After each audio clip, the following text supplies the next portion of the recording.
시작기도 바치고 강의 시작하겠습니다. 성부와 성자와 성령의 이름으로. 참새 2마리가 한 입에 팔리지 않느냐.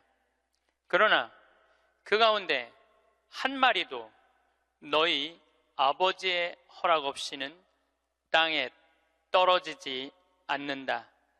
그분께서는 너희의 머리카락까지 다 세워두셨다. 그러니 두려워하지 마라. 너희는 수많은 참새보다 더 귀하다. 영광이 성부와 성자와 성령께. 성부와 성자와 성령의 이름으로. 참 예수님. 네, 반갑습니다. 오늘 강의 주제는 자신 껴안기입니다. 여러분들, 이 세상에서 나 자신을 가장 잘 알고 이해할 수 있는 사람은 누굴까요? 그렇죠, 나예요. 나 자신을 남편이 이해할 것 같아요? 자식이 이해할 것 같아요? 네, 자신밖에 없어요. 또 내가 살아오면서 힘들게 고생한 거 아주 세세하게 알 수 있는 사람은 누구밖에 없을까요? 나밖에 없어요. 그런데 내가 고생하고 내가 마음고생하고 힘든 거 산 거 모르는 남편이 나한테 잘해주겠어요? 자식이 나한테 잘해주겠어요? 잘해줄 사람은 아무도 없어요. 이 세상에서 나한테 가장 잘해줄 수 있는 사람은 나밖에 없어요. 나밖에. 그런데 남편이 잘해주지 않는다고, 자식이 잘해주지 않는다고 계속 원망만 하는 이런 사람들은 어리석은 사람들이에요. 그러니까 오늘 이후부터 여러분들 남편이 잘해줄 때까지 기다리지 말고, 자식이 잘해줄 때까지 기다리지 말고, 누가 자신한테 잘해주면 돼? 내가 나한테 잘해주면 돼요. 간혹 이런 사람들이 있어요. 나는 남편 판검사 만든다고, 남편 의사 만든다고, 남편 출세시킨다고, 자식 공부시킨다고 내 인생을 다 걸었는데 남편이 그런 공로 모르고 자기가 출세하고 돈 벌고, 그러니까 이게 정신 못 차리고 바람 피고, 자식은 또 이 여우 같은 며느리 하나 얻더니 엄마 고생한 것도 모르고 며느리년한테 미쳐갖고 그냥 엄마 쳐다도 안 보면, 이런 분들이 이런 얘기를 해요. 나 인생 헛살았다. 나 인생 내 모든 걸 걸었는데 남편도 나를 몰라주고 자식도 나를 몰라주고 나 인생 헛살았다. 이렇게 말하는 분들이 있는데, 오늘 이후부터 모두 걸지 마세요. 오늘 이후부터 반만 거세요. 반만. 남편하고 자식들, 주위의 친지, 형제들 위해서 반만 거세요. 반은 누굴 위해서 남겨놔야 돼? 나를 위해서 남겨놔야 돼요. 왜냐? 내가 껍데기로 사는 한, 아무리 남편이 출세하고 아내가 뭐 행복하고 자식이 잘 돼도 다 소용없어요. 제가 지난 3월 달에 대구에 강의를 갔어요. 근데 거기 본당 신부님이 프란치스칸이었어요. 프란치스칸. 오늘처럼 날씨가 엄청 추웠어요. 근데 신부님이 맨발로 다니더라고. 양말을 안 신고 맨발로. 처음에는 프란치스칸 신부님들이 맨발로 다니는 신부님을 몇 분 봤어요. 정말 이상하더라고요. 그 추운데 맨발로 슬리퍼만 신고 다니는 걸 보니까 이상한데, 전 세계 프란치스칸 신부님들은 다 맨발로 다녀요. 프란치스코 성인, 가난한 성인, 맨발로 다니신 성인, 그걸 본받는다고 맨발로 다니더라고요. 그냥 수단을 입고 맨발로 다니는데 그 추운데 마음이 좀 짠하더라고요. 그런데 이 신부님은 또 성서학 박사야. 또 거기다 맨발로 다니고 있는데 성서학 박사야. 우리 신학 박사들 중에 여러 박사가 있어요. 윤리신학 박사, 교회법 박사, 뭐 무슨 여러 성서 박사들이 있는데 그 중에 박사학위 따기 제일 힘든 게 뭐냐면 성서학 박사예요. 최소한 10년은 걸려요. 성서 박사를 따려면은 히브리어, 히라버, 라틴어, 이탈리아에서 공부하면 이탈리아어, 독일에서 공부하면 독일어, 프랑스에서 공부하면 불어, 영어는 기본적으로 해야 되겠죠. 5개 국어를 해야지 박사학위를 딸 수 있는 거예요. 그래서 여러분들 사실 알고 보면은 다른 박사학위들은 많아도 성서 박사학위를 가지고 있는 신부님들이 그렇게 많지 않아요. 굉장히 어려운 거예요. 이 신부님이 10년 동안 공부를 하고 박사학위를 땄대요. 로마에서. 너무너무 신이 나더래. 이건 정말로 너무 자랑스러운 일 아니에요. 그 어려운 박사학위를 땄으니까. 그래갖고 그냥 내가 같이 공부하던 친구, 신부들, 수도자들이 축하해 줄 줄 알고 기숙사에 막 뛰어 올라갔는데, 나 박사학위 땄다고 뛰어 올라갔는데 아무도 모르더래요, 자기가 박사학위 딴 거를. 왜냐? 자기 공부하기 바쁜데 옆에 있는 사람 박사학위 따는 거 그거 신경 쓸 시간이 없는 거예요. 축하는 하고 싶은데 아무도 자기 박사학위 딴 걸 모르는 거야. 뭔가 좀 기분이 좀 그렇더래요. 근데 이제 기숙사에서 이렇게 이 거울을 딱 이렇게 보는데 자기 모습을 딱 보고, 그래, 내가 나한테 축하를 해줘야 되겠다. 그리고 자기를 꼭 끌어안았대요. 그러면서 이렇게 말했대요. 그 신부님 본명을 내가 좀 바꿀게요. 베네딕토야, 너 정말로 수고 많이 했다. 너 10년 동안 얼마나 애 많이 썼느냐. 그 자기를 이렇게 토닥토닥 거려줬대요. 우리 부관장 신부님도 로마에서 공부하고 온 신부님인데 유학이 얼마나 힘드냐면은 음식이 마저 언어가 제대로 돼. 공부를 이렇게 하다가 보면은 눈물이 그냥 쭈르륵 떨어진대요. 너무너무 힘들어서. 근데 그렇게 박사학위를 땄는데 축하해주는 사람 하나도 없다고, 나 고생했는데 알아주는 사람 하나 없다고 청승 떨고 남 원망한들 남이 알아줘요? 아무도 안 알아줘요. 그러니까 누가 축하해줘야 돼? 내가 축하해줘야 돼. 저도 이렇게 인생을 이렇게 돌아보면 나 정말로 애 많이 썼어요. 살면서 애 많이 썼어요. 내가 처음 막 본당 신부 평택 비전동에 갔을 때 내가 본당 신부가 됐는데 주교님이 본당 분가하자마자 평택 안성 고속도로 옆에 진살이라는 동네가 있었어요. 근데 거기는 아무것도 안 들어왔어. 성당 분가하라고 명령이 떨어졌어요. 떨어졌는데 막 신설성당인데 돈이 어디 있어요. 명령은 떨어졌고. 그래서 이제 돌아가신 우리 김 신부님한테 가고, 정말로 멋있는 신부님이죠.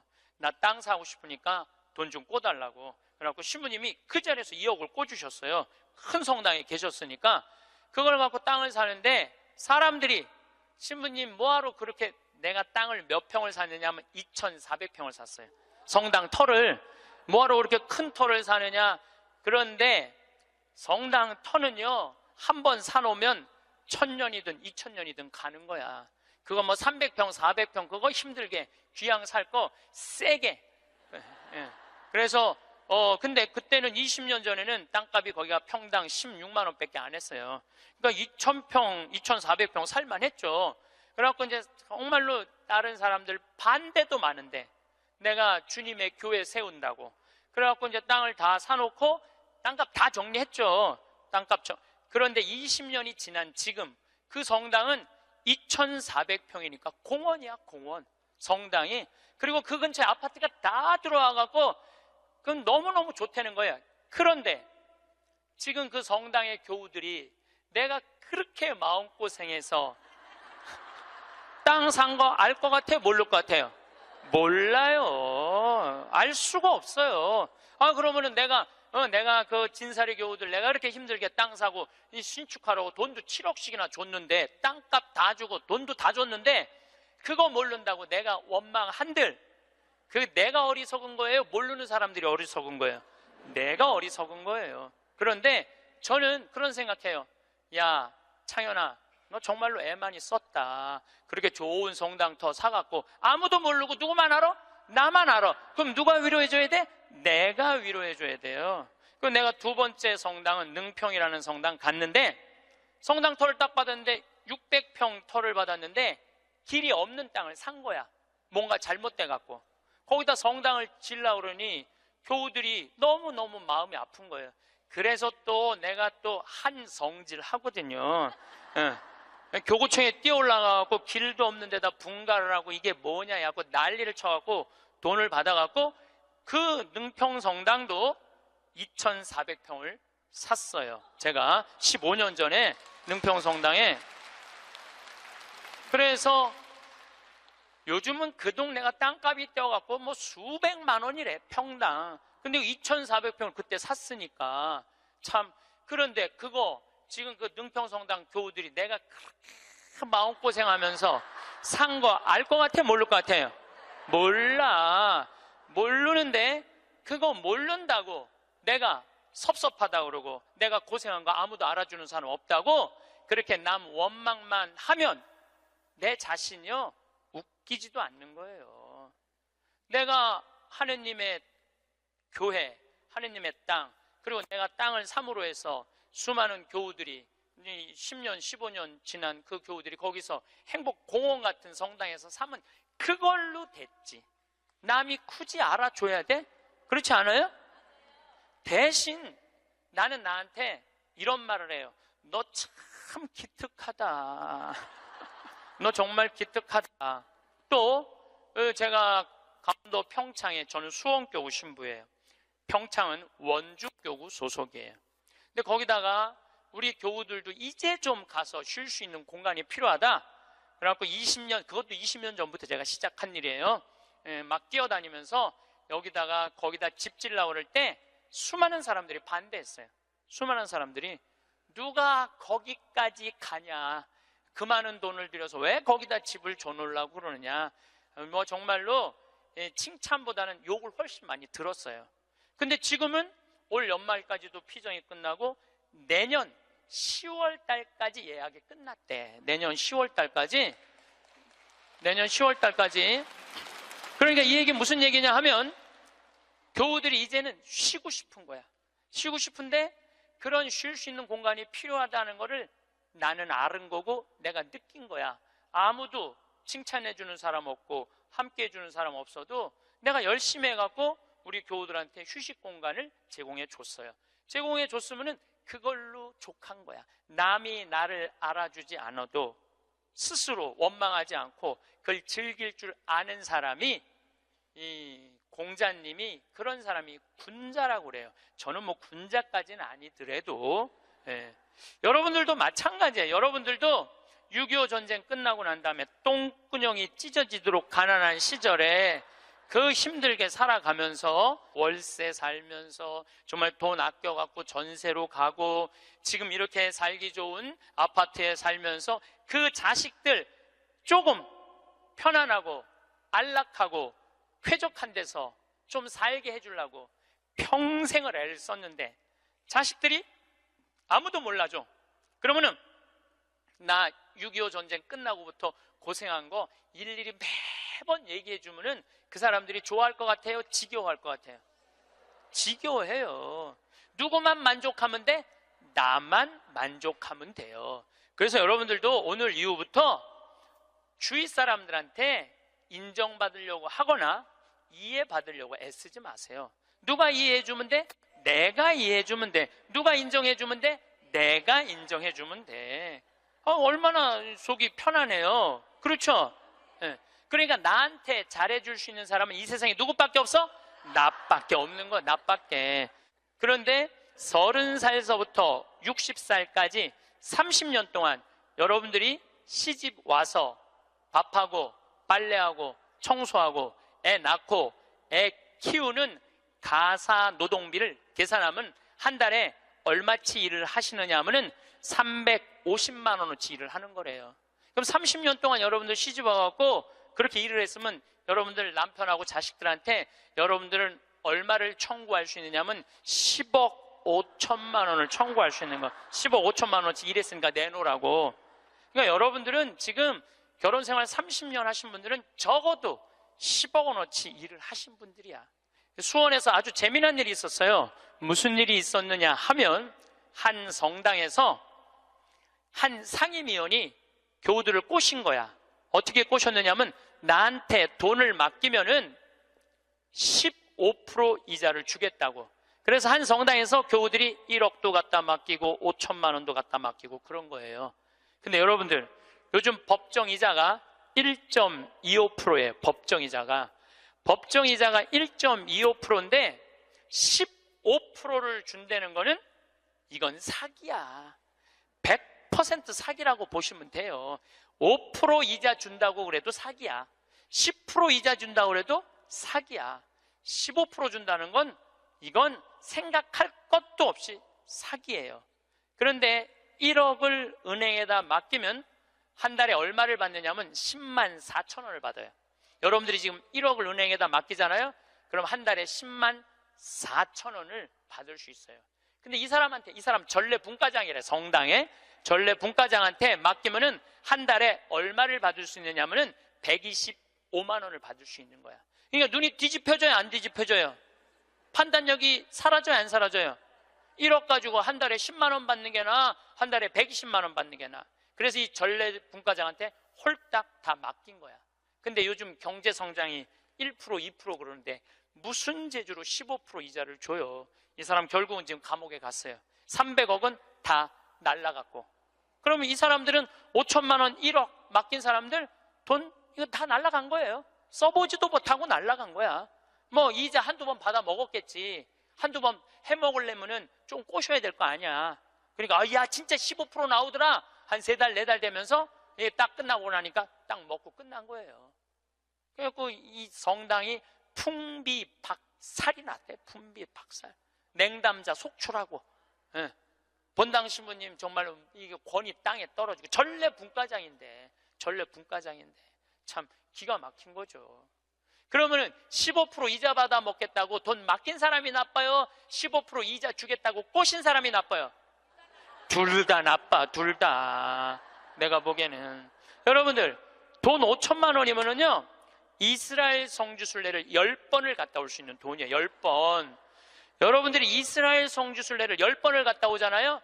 그럼 여러분들은 예수님하고 트고 지낼 수 있어. 트고 지낼 수 있어. 내가 이스라엘 성지순례를 지금 5번 갔다 왔거든요. 그것도 3번은 도보 성지순례로 갔다 왔어요. 이스라엘에서 차 안 타고 다니고 다 걸어 다녔어요. 나자렛에서부터 가나까지 걷는 거예요. 한 20km 돼. 그러니까 성모님, 예수님하고 성모님 가나 혼인잔치 갈 때 성모님 나귀에 태우고 예수님 걸어서 어머니 모시고 그 아마 가까운 친척 됐겠죠. 가갖고 하고 그 다 걸은 거야. 또 가나에서부터 갈릴리아까지 한 40km 돼. 그것도 다 걸어서. 이게 걸어보니까요, 성서 말씀이 거의 튀어나와 나한테. 너무너무 좋더라고요. 5번 걸어보니까 예수님하고 나는 지금 어떤 상태냐면 거의 틀라고 그래 지금. 거의 틀라고 그래. 예수님하고 거의 틀라고 그래. 근데 성서강이라면서 병 고치는 얘기를 하는데 나는 치유의 은사가 없다. 고민을 했어요. 기도를 했어요. 하느님, 뭔가 좀 치유를 하고 싶은데 이게 손에서 뭐가 나와야지 이게 치유를 해줄 거 아니냐. 그랬더니 하느님이 하시는 말씀이 꼭 네 손으로 해야 되느냐. 네 손으로. 의사 손 빌리면 안 되느냐. 그래갖고 내가 가톨릭 의료원에 연락했어요. 빈센트 병원에 연락해갖고 뭐라고 그랬냐면은 정말로 수술하면 꼭 나을 수 있는데 돈이 없는 사람 나한테 연락해라. 그래갖고 강의 끝나고 난 다음에 강의로 기분 좋으면은 강사료 다 내라. 한 600명 들어오는 데니까 한 600만 원 모아지겠지. 그리고 만약에 모자라면 내 인세 있잖아. 책 파는 거, CD 파는 거. 그게 어마어마하거든요. 그거 뭐 할 거야? 내가 마누라가 있어, 자식이 있어.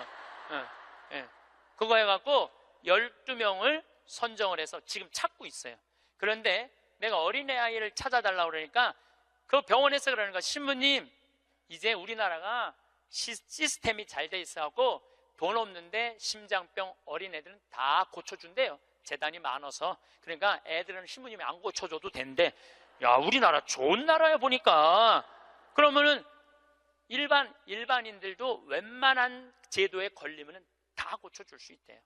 근데 누가 잘 어려우냐면 외국인 노동자들, 그 사각지대에 있는 사람들, 그런 사람들이 정말로 수술하면 날 수 있는 사람들인데 돈이 없어서 못하는 사람이 있다는 거. 골라라. 아니 여러분들 꼭 치유를 안수기도로 해갖고 꼭 고쳐줘야 돼? 이게 날지 안 날지도 모르는데 이걸 눌러갖고 이게 차라리 의사 손 빌려갖고 확실하게 고쳐주는 게 낫지 않아요? 예, 그렇죠? 예. 그래서 내년에는 제가 3월 8일부터 강의하면서 한 사람씩 고쳐주고 싶어요. 의사 손을 빌려서. 여러분들 인생에 있어서 가장 중요한 거는 먹고 마시고 노는 일이에요. 만약에 여러분들이 먹지도 않고 마시지도 않고 놀지도 않으신다면 여러분들은 헛사는 거예요. 먹고 마시고 놀아야지 인생을 제대로 사는 거예요. 이거는 예수님도 그러셨고 소크라테스도 그랬고 공자님도 그랬고 부처님도 그랬어요. 다. 근데 이분들은 1억 모은다고 먹지도 마시지도 놀지도 않은 거야. 근데 앞으로도 못 쓰는 거예요. 그럼 이분들은 가슴에 피멍이 드는 거예요. 그리고 이분들 뭐라고 그럴 것 같아? 내가 성당 나갔더니 사기꾼밖에 없더라. 믿을 놈 한 놈도 없더라. 하느님이 있긴 어디 있느냐. 그리고 냉담할 거야. 하느님 버리고 돈 버리고 자기 마음 버리는 거죠. 그리고 하느님이 언제 15% 이자 주는데 투자라고 그랬어? 왜 하느님 탓을 해? 자기가 잘못하고. 이게 이 사람이 왜 이런 일을 벌였을까요? 욕심 때문에 그래요. 욕심. 여러분들이 인생에 있어서 넘어질 때 언제 넘어지는 줄 알아요? 욕심 때문에 넘어지는 거예요. 욕심이 우리 인생을 망가뜨리는 거예요. 욕심이.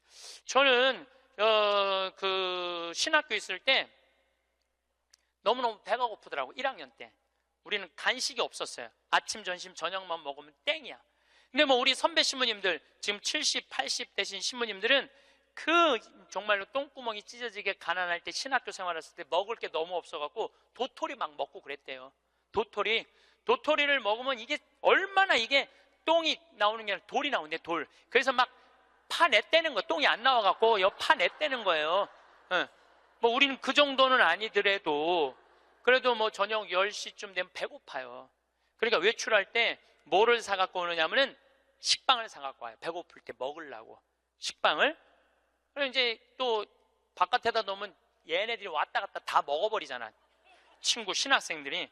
그래서 아주 옷장 깊숙이 감춰놔요. 혼자 먹으려고 옷장 깊숙이 감춰놔. 그런데 신학교 생활이 얼마나 바빠요. 이리 뛰고 저리 뛰다 보면은 주일날 사놓는데 수요일날 배고플 때 생각이 나는 거야. 식빵 사다 놓은 게 생각이 나는 거야. 아, 식빵 사다 놨지? 그래갖고 이제 옷장을 딱 열어보면 식빵이 곰팡이가 들어있는 거예요. 너도 못 먹고 나도 못 먹는 거예요. 그래서 제가 생각을 했어요. 아니, 예수님은 당신의 살도 나눠주는 판국인데 내가 그놈의 식빵 혼자 먹겠다고 혼자 옷장에다 깊숙이 감춰놨다가 곰팡이 들어서 썩어버리는 그게 너무너무 내가 한심하더라고요. 그래서 이제 외출해갖고 식빵을 사갖고 오면 친한 친구들을 불러요. 신학생들을. 그래갖고 친구들하고 나눠주는 거 식빵. 너 3장, 너 3장, 나 3장, 나 4장 이렇게 해갖고 이렇게 서로 나눠 먹어. 나눠 먹고 나면은 그 친구들이 외출하고 돌아오잖아요. 외출하고 돌아오면은 자기네들이 먹을 거 사면 딱 불러요. 나한테 식빵 얻어먹은 애들은. 그래갖고 또 나눠 먹어. 그래서 신학교 내내 정말로 풍요롭게 살았어요. 넉넉하게, 행복하게. 우리가 재물을 자기를 위해서 쓰는 것도 중요하지만 남을 위해서 쓰는 것도 중요합니다. 우리 직원들이 나한테 와서 그러는 거예요. 날 혼내는 거예요. 신부님도 은퇴해서 돈이 필요하다는 거예요. 신부님도 은퇴해서 돈이 필요하다는 거예요.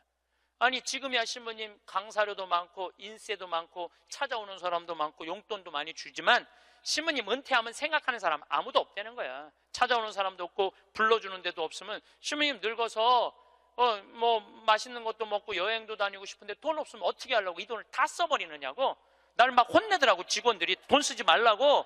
나중에 평창 은퇴하고 나면 거기서 돈 많이 행복하게 살려면은 저는요, 만약에 내가 은퇴했는데 주머니에 돈이 한 푼도 없잖아요. 그럼 난 어떻게 할 거냐면은 사제관에 가만히 앉아 있을 거야. 돈 없는데 어떻게 그냥 사제관에 가만히 앉아 있어야지. 그런데 문제는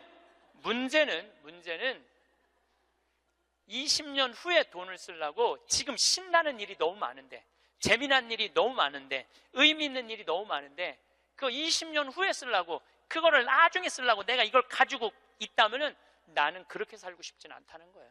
지금 먹고 마시고 쓰고 놀고 나눠줄 거 다 나눠주고 막 쓰다가 70살 돼갖고 은퇴했는데 돈이 없으면 어떻게 해? 가만히 있으면 돼. 그걸 뭐 걱정을 하고 막 혼을 내고 그러더라고 나한테. 그리고 중요한 건 내가 은퇴할 때까지 살지 안 살지 어떻게 알아? 그렇지 않아요? 많은 경우 여러분들도 그런 분들이 있어요.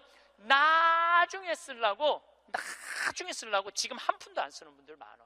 근데 나중에 언제 어떻게 될 줄 알고 그걸 나중에 쓰려고 지금 안 써. 쓰려면 언제 써? 지금 써요. 보통 여러분들 여행을 다니면은 이 유럽 여행 한번 가면 400만 원 정도 들잖아요. 400만 원 정도 들면은 평생 한번 가는 거잖아요. 여러분들 자식이 뭐 보내주든 뭐 개를 모아갖고 가든. 그래갖고 이제 한 60대신 분들이 여행을 떠나. 유럽으로 로마, 파리 막 베드로 성전 가. 근데 딱 비행기에 타고 버스를 딱 타면 가이드가 이런 말을 합니다. 여러분들 이제 내리면 여기 팁이 굉장히 중요하다고.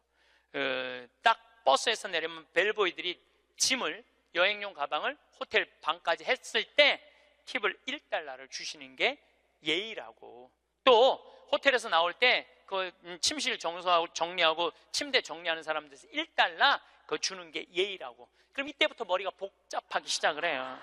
이때부터 머리가 복잡한 거예요.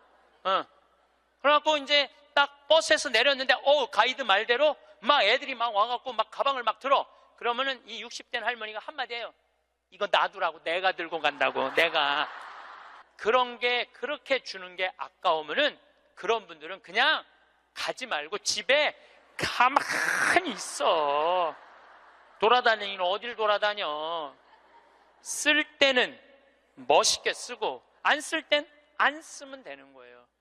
제가 이번에 여름에 미국을 갔다 왔어요. 근데 미국을 갔는데 나한테 정말로 잘하는 형제들이 몇 있어요.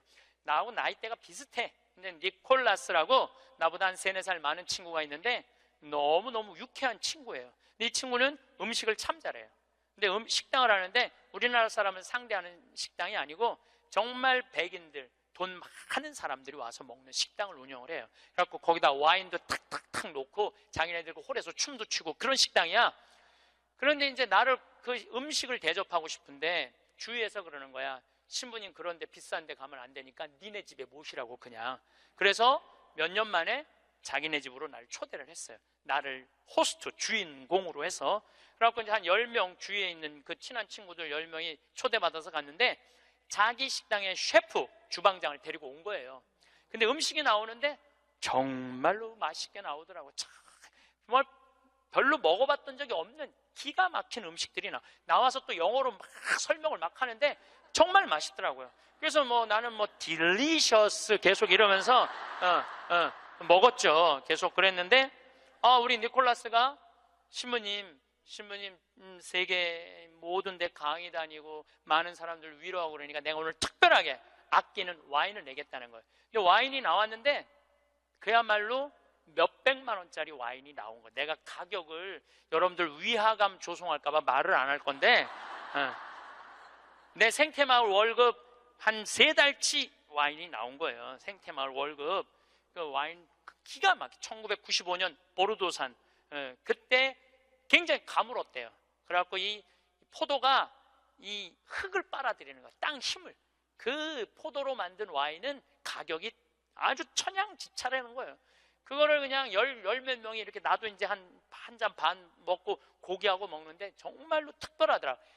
그 비싸서가 아니라 우리 니콜라스의 마음이 너무너무 특별하더라고요. 근데 그게 다 공짜 아니에요.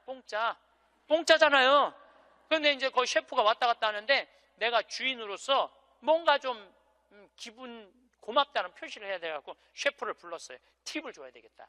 그래서 이제 속으로 고민을 했죠. 가슴이 심장이 쫄깃쫄깃했지. 50달러를 줄까 100달러를 줄까. 그런데 결국은 이제 50달러를 줬어요. 50달러를 딱 줬는데 너무너무 그 백인 셰프가 고맙다고 그러더라고요. 그래서 난 지금 후회돼. 왜 100달러를 못 주고 그걸 50달러밖에 못 줬나? 웬만 식당에 가고 몇백만 원짜리 와인을 먹는데도 기분 좋게 100달러를 주면 그 니콜라스 사장도 기분 좋고 셰프도 기분 좋고 거기 있는 사람들도요, 내가 딱 멋있게 딱 팁을 주고 하면은요, 뒤에서 그래. 야, 우리 신부님 정말 멋있다. 근데 내가 하나도 안 내놓고 그냥 가면 아우, 저 신부님 좀스러우네. 다 그래요. 알고 보면. 그래서 우리가 인생을 살면서 내가 가치로우려면 내가 벌은 재물을 나눌 줄도 알고 자기를 위해서 멋있게 쓸 줄도 알아야 돼. 근데 만약에 여러분들 돈이 없으면 여러분들 어떻게 하면 되냐면 집에 가만히 있으면 돼. 그것도 결코 슬픈 거는 아니에요. 3년에 걸쳐서 강의 주제가 참 재밌어요. 2년 전에는 죽음 껴안기, 작년에는 삶 껴안기, 올해는 자신 껴안기예요. 이게 무슨 얘기냐 하면 잘 죽으려면 잘 살아야 돼요. 잘 살려면은 자신한테 잘해줘야 돼요. 아주 단순해요. 그러면은 자신한테 잘해주려면은 첫 번째 전제 조건이 있어요. 내가 누군지를 알아야 돼요. 내가 누군지. 여러분들 요즘 텔레비전 보면은 인문학 특강 그러죠? 뭐 한 2010년부터 인문학 특강 열풍이 불었어요. 근데 그 인문학 특강의 주제는 이 세 가지예요. 자신 껴안기, Who am I? 내가 누구냐? 내가 누구냐를 질문할 줄 알아야 돼요. 여러분들 60평생 살면서 내가 누군지 모르고 살아간다면 그건 참 답답한 인생이에요. 소크라테스는 뭐라고 그랬어요? 너 자신을 알라라고 그랬죠? 부처님은 뭐라고 그랬냐면 자신이 누군지를 아는 사람은 부처고 자신이 누군지 모르는 사람은 중생이라고 그랬어요. 중생. 그러니까 60평생 살면서 내가 누군지 모르고 사는 사람은 그냥 중생으로 사는 거예요. 껍데기로 사는 거예요. 나는 누구냐? 나는 천주교 사제다. 하늘나라의 기쁨을 전하는 사람이다. 예수님의 사랑을, 예수님의 그 깊은 사랑을 느끼도록 해주는 사람이다. 항상 저는 물어봐. 내가 누구냐? 나는 누구냐? 나는 사제야, 사제. 사제니까 누구 일을 해야 돼? 하느님의 일을 해야 돼. 하느님의 일을 하는 중에 신학교를 짓는 것처럼 가슴 설레는 일이 어디 있어요? 너무너무 신나는 거예요. 그러니까 여러분들도 내가 누구냐라는 질문을 해야 돼. 그리고 내가 누구냐라는 질문이 끝났으면 어떻게 살 것이냐, 이 답도 나와야 돼. 그리고 중요한 거는 어떻게 죽을 것이냐, 이게 중요해요. 여러분들, 내가 어떻게 죽을 것, 죽는 것도 시나리오가 필요하다니까요. 죽는 것도 내가 어떻게 어떤 과정으로 죽을 것이다, 시나리오가 필요해요. 그런데 한국 사람들은 참 죽는 거를 싫어해요.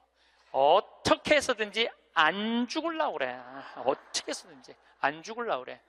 만약에 우리 동네에 공동묘지가 들어온다면 난리도 아니야. 왜? 우리는 죽음에 대해서 부정적이거든요. 죽음은 어둠이라고 생각하고 절망이라고 생각하고 영원한 어둠이라고 생각을 해.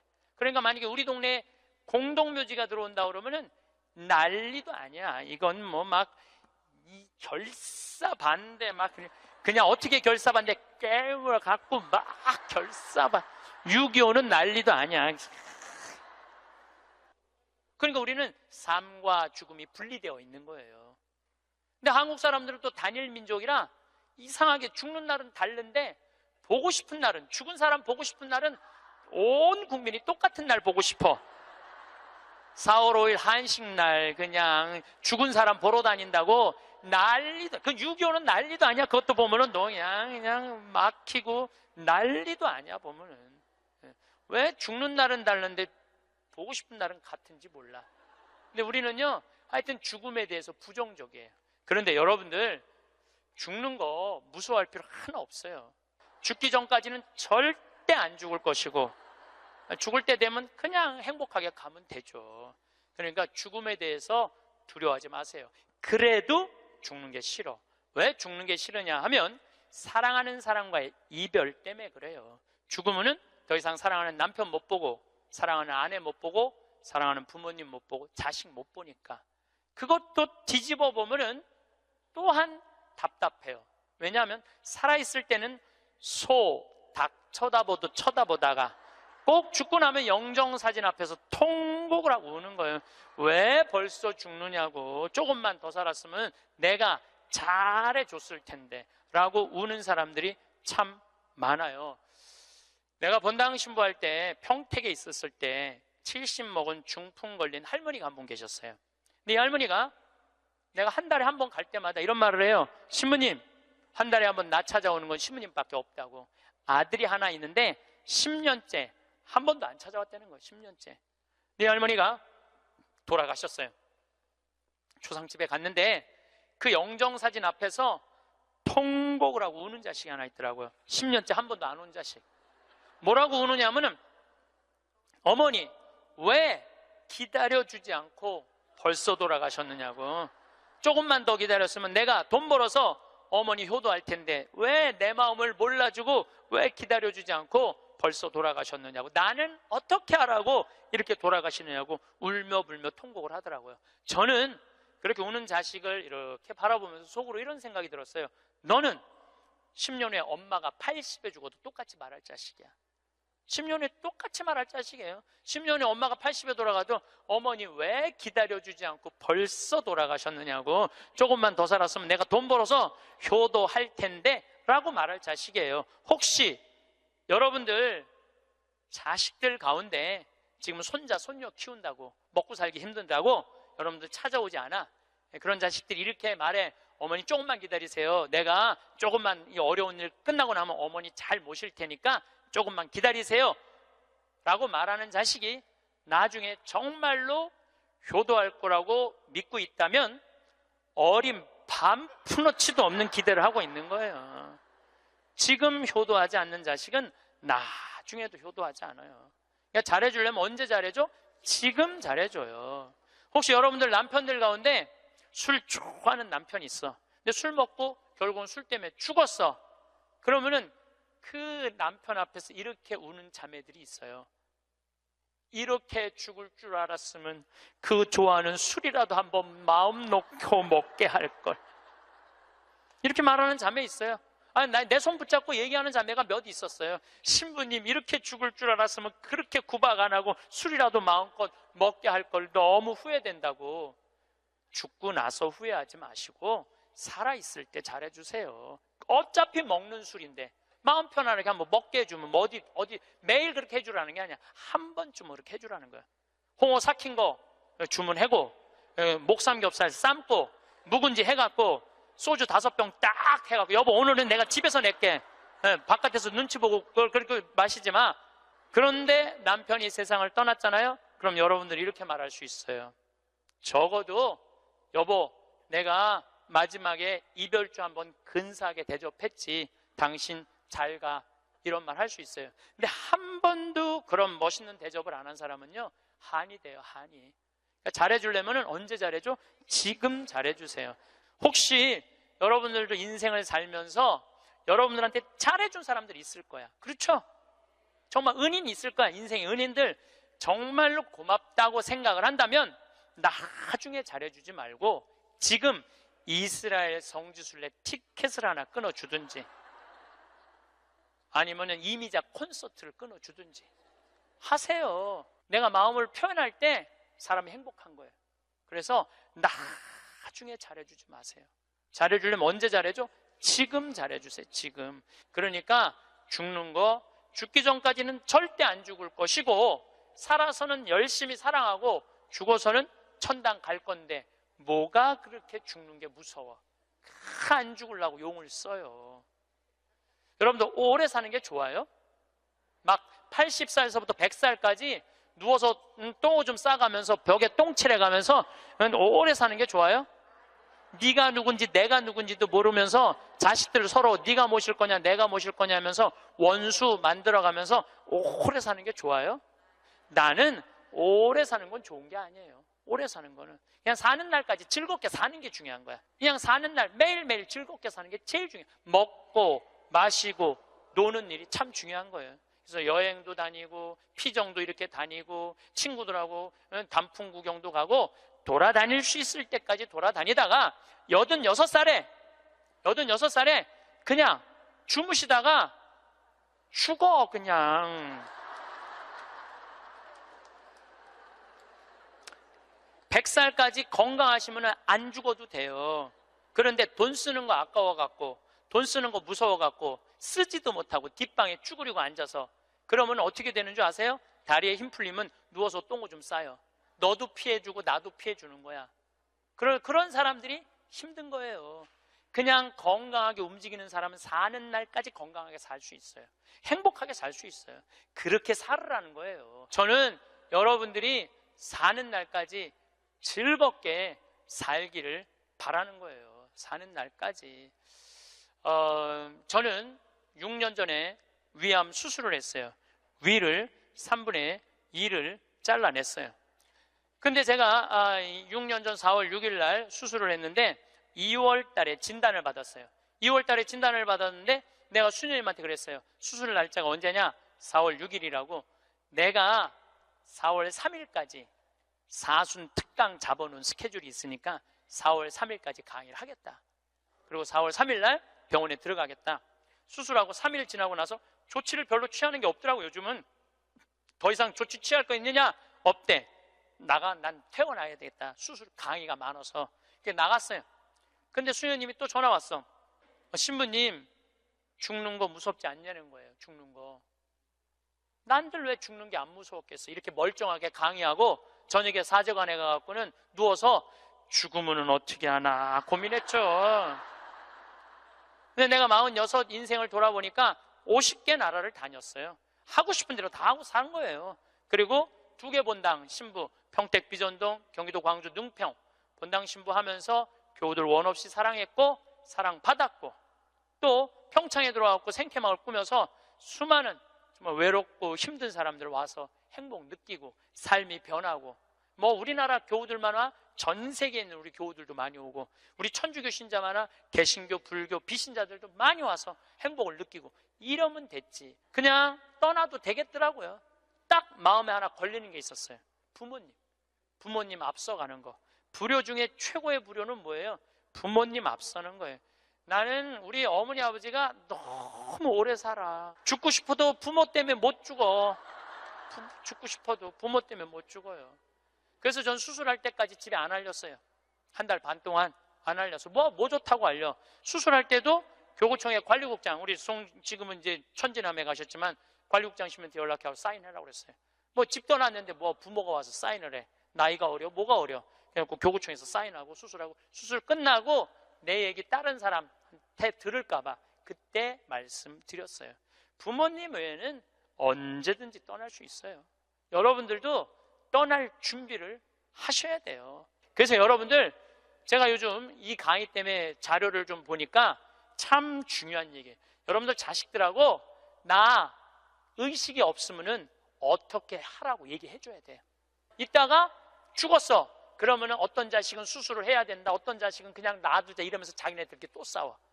그래서 아까 말씀드렸듯이 죽음에는 시나리오가 필요해요. 내가 어떤 과정으로 죽어갈 것이냐. 그래서 여러분들 죽음의 문제만 해결되면요, 사는 문제도 그렇게 어렵지 않습니다. 제가 마지막 아름다운 노년을 위해라는 글을 마침 기도로 바치겠습니다. 성부와 성자와 성령의 이름으로. 우리는 살아오다 어느 날 문득 노년을 보내고 있는 자신을 발견하게 된다.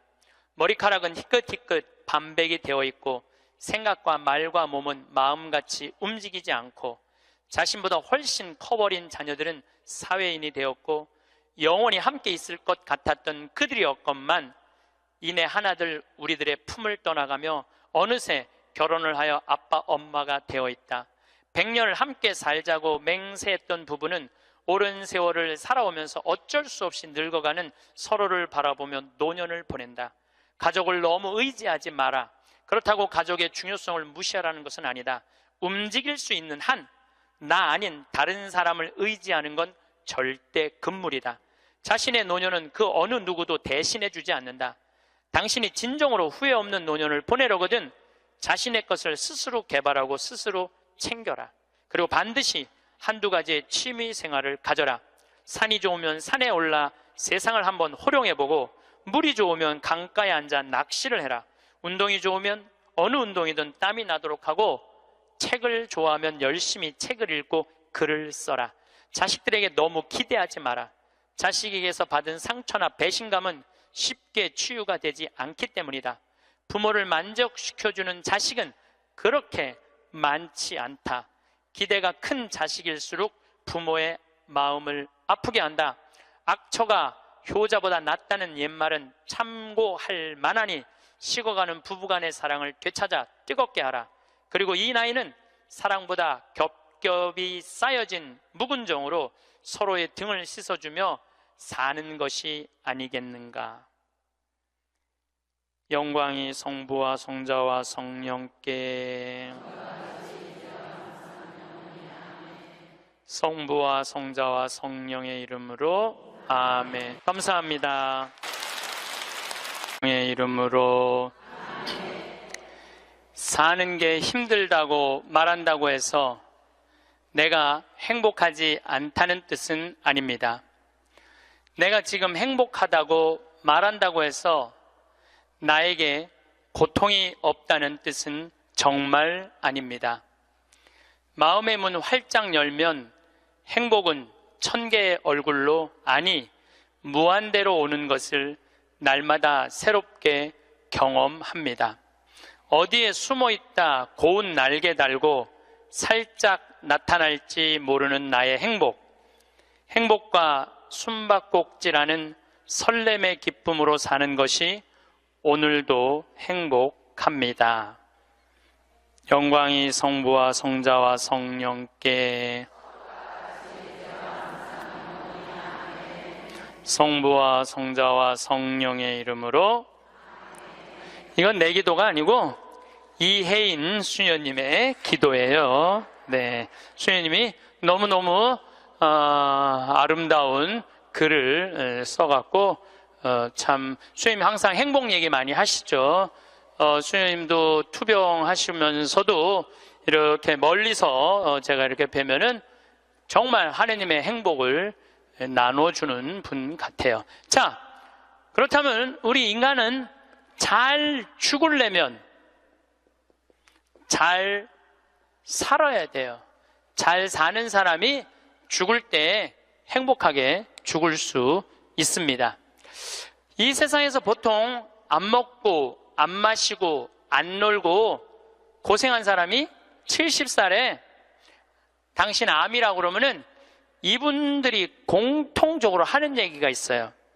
나는 억울해서 못 죽는다고. 공통적으로 하는 얘기가 그 얘기예요. 평생 고생만 하고 살았는데 나는 억울해서 못 죽는다고. 나는 호강해야 된다고. 이때부터 산삼을 캐와라, 좋은 의사를 대라, 다 소용없는 짓이에요. 그러니까 암 걸리기 전에, 당신 죽는다는 얘기하기 전에 이 삶을 만끽하고 삶의 기쁨 속에서 사실 필요가 있다는 겁니다. 그럼 우리나라 1살서부터 30살 행복하냐? 30살서부터 60살 행복하냐? 60살서부터 120살 행복하냐 이거예요. 제 얘기는 제가 왜 120살이라고 말씀드리느냐 하면 20년 전에 제가 강의할 때 앞으로 100세 시대 올 겁니다 라고 말씀드렸을 때 많은 할머니들이 이렇게 말했어요. 신부님, 끔찍한 소리 하지 마세요. 무슨 100살을 살아요? 그런데 요즘 텔레비전에 100세 안보장, 100세 연금보장 나와요, 안 나와요? 나오죠? 이런 거 나올 줄 꿈에도 몰랐을 거예요. 그럼 앞으로 20년 후에 텔레비전에서 100세 안보장, 100세 연금보장 나올까요? 20년 후에는 120세 안보장, 120세 연금보장 나오게 돼 있어요. 그렇다면 지금 60대신 분들은 앞으로 몇 년을 더 살아야 되느냐면은 60년을 더 살아야 돼요. 60년을. 아까 첫 시간에 제가 이런 말씀 드렸어요. 남편하고 자식들을 위해서 전부 바치지 말라고. 얼마만 바치라고? 반만 바치라고. 반은 누구를 위해서 남겨놔야 돼? 나를 위해서 남겨놔야 돼요. 내가 행복해야지 남편도 행복하고 자식도 행복한 거예요. 내가 불행한데 어떻게 남편하고 자식이 행복할 수 있습니까?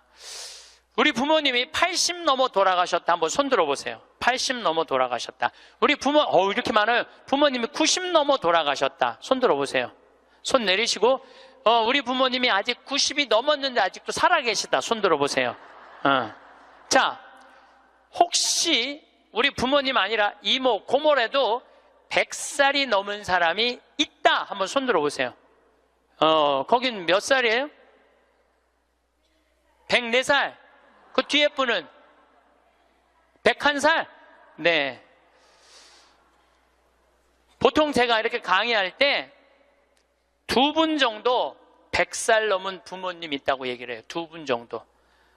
무슨 얘기냐면은 지금 한국에 100살 넘은 사람이 몇 명이냐면 2만 명이에요. 2만 명. 100살 넘은 사람이, 아니, 옆에 아무나 100살 넘은 사람이 있으니까 2만 명이 넘어요. 그럼 앞으로 20년 후에는 내가 보기엔 20만 명 훨씬 넘어요. 여기 그 대상자들 전부 앉아 있는 거예요. 대상자들 전부 앉아 있는 거예요. 그러면은 1살서부터 30살 행복하냐? 1살서부터 30살은 뭐 해야 되는 나이냐면은 엄마 아빠 중요한 건 친구들하고 먹고 마시고 놀아야 되는 나이예요. 여러분들 사람이 되려면 책상 안에서 공부를 해야지 사람이 되는 게 아니에요. 사람이 되려면은 친구들하고 어우러져서 뛰어놀아야지 사람이 돼요. 엄마 아빠랑 그 정을 느끼면서 뜨거운 어머니의 사랑, 아버지의 사랑을 느끼고 살아야지 사람이 되는 거예요. 책상 안에서 공부만 한다고 사람이 되는 게 아니에요. 근데 초등학교 1학년 애가 엄마 아빠 친구들이랑 좀 먹고 마시고 놀라고 그랬더니 엄마 아빠가 이렇게 말합니다. 이놈의 새끼야, 네가 지금 먹고 마시고 놀 시간이 어디 있어? 공부해야지. 초등학교 1학년 애가. 제가 한동안 영어학원을 다녔어요. 잠비아 이제 가느냐고. 영어학원 이제 지하에다 주차를 해놓고 1층에 애들이 타요. 애들이 타면 초등학교 애들이 타는 거죠. 영어학원 온다고 타는데 요만한 애가 가방을 2개를 메요. 앞에 하나, 뒤에 하나. 내가 물어봐요. 너 몇 학년이냐? 초등학교 1학년요. 그래요. 이거 가방을 왜 2개냐? 이거 학교 가방, 이거 학원 가방. 딱 그래, 애들이. 또 요즘 애들 중에 내가 너무 놀란 애들이 있어. 들어올 때 보면은 가방 안 메고 와요. 여행용 캐리어를 끌고 들어와. 여행용 캐리어를. 네, 캐리어를 끌고 다니는 애도 있어요. 보면은. 이거 초등학교 애가 학원을 13개까지 다니는 애를 봤어요. 얘는 엄마 아빠 친구들이랑 먹고 마시고 놀 시간이 없는 애예요. 중학교 올라가면은요, 중학교 올라가면은 자율학습 해야지, 보충학습 해야지, 학원 다녀야지. 엄마 아빠랑 먹고 마시고 놀 시간이 어디 있어? 얘는 인간은요 언제 행복하냐면은 먹고 마시고 놀 때 행복한 거예요. 이거는 내가 요즘 인문학 교수들 얘기를 들어보면 결론은 그거야. 근데 너는 나중에 행복해. 넌 지금 나중에 행복하려면 지금 먹고 마시고 놀지 말어. 그래갖고 먹고 마시고 놀지 못하게 해요. 그럼 너 서울대학 가서 먹고 마시고 놀아. 그럼 우리나라 서울대학 가는 애들은 공부하는 애들의 0.5%만 서울대학을 가요. 99%는 서울대학 못 가요. 99%는 가지도 못할 서울대학 때문에 20년 인생을 다 날려버리는 거예요. 얘네들은 먹고 마시고 놀지 못하는 거예요. 그래서 얘네들 안에 뭐가 없느냐면 기쁨이 없어요. 얘네들 안에 뭐가 없느냐면 행복이 없어요. 친구가 있어야지 사람은 행복한 거예요. 친구가 없는 사람은 판단력이 떨어지게 돼 있어요. 친구가 없는 사람은 정보가 취약할 수밖에 없어요. 그 부모로부터 받은 후광 외에는 아무것도 없었던 거예요. 지금 와서 보니까. 여러분들 자식들도 정말로 답답하게 키우고 싶으면 계속 학원 보내면 돼요. 예. 그러니까 제일 중요한 거는 먹고 마시고 노는 거예요. 그럼 얘가 30년 동안 30살 이후부터 너 행복해야 돼. 그래서 30살부터 얘가 삼성에 취직해갖고 행복할 수 있다고 생각하세요? 우리말에 이런 말이 있어요. 먹어본 놈이 먹고 놀아본 놈이 논다고. 먹고 마시고 노는 것도 아무나 먹고 마시고 노는 게 아니에요. 먹고 마시고 놀 줄 모르면은 얘는 나중에도 행복할 수가 없어요. 나는 직원들한테도 나중에 잘 안 해줘요. 언제 잘해줘? 지금 잘해줘. 지금 잘해주려면 지금 잘해줘. 나는 가끔 무슨 공항에 20년 동안 청소하는 아줌마들 140만 원 월급 준다는 게 난 이해가 안 되더라고요. 그건 식구로 생각하는 게 아니에요. 우리 집에 와서 일하면은 내 식구인데 적어도 우리 집에서 일을 하면서 인간의 품위는 유지하고 살아야 될 거 아니에요. 그러니까 대우를 잘해줘요. 그런데 저는 학벌을 참 싫어해. 내가 아주 공개적으로 강의 때 얘기하잖아요. 난 서울대학 싫어한다고. 싫어요. 저는 내가 서울대학 1년에 한 번씩 특강 꼭 가지만 그래도 싫어해요. 그래도 싫어해요. 예. 그래서 우리는 학벌을 따지지 않아. 직원 채용할 때 서울대학을 나왔든 유학을 갔다 왔든 이대를 나오든 연대를 나오든 일반 대학을 나오든 중학교를 나오든 고등학교를 나오든 초등학교를 나오든 첫 월급은 똑같아. 다 210만 원이에요. 아무리 잘났어도 210만 원, 아무리 못났어도 210만 원. 거기서부터 내가 평가하겠다는 거예요. 그리고 왜 내가 학벌을 따지지 않느냐 하면은 매주 띄우는데 뭐하러 서울대 졸업장이 필요해? 매주만 잘 띄우면 되지. 그렇지 않아요? 아니 매주가 서울대생만 보면 나 잘 떠야 되겠다 이래요? 나는 행복한 사람이 매주도 잘 띄우더라고 보니까. 이번에 우리 생태마을에서 깻잎을 4.5톤을 땄어요. 깻잎 장아찌 하려고 4.5톤 어마어마하게 땄어요. 그런데 깻잎 따는데 뭐하러 그놈의 2대 졸업장이 필요해. 그냥 그 2대가 뭐라고 그 온 나라를 뒤집어 가면서 2대 집어넣어갖고 참 웃기지도 않아. 우리는 깻잎 따는데 2대 졸업자 필요 없어. 뭐만 잘하면 돼? 깻잎만 잘 따면 돼. 깻잎만. 그런데 우리 생태마을에 이렇게 대우가 좋고 나는 나름대로 어제도 제가 새벽에 부모님하고 좀 어디를 좀 갈 일이 있어갖고 새벽 4시에 집을 나오는데 별이 이게 여러분들하고 같이 나누고 싶어. 근데 새벽 4시에 평창에 있어야 돼. 그 시간에 얼마나 영롱하고 아름다운지 참 좋아요.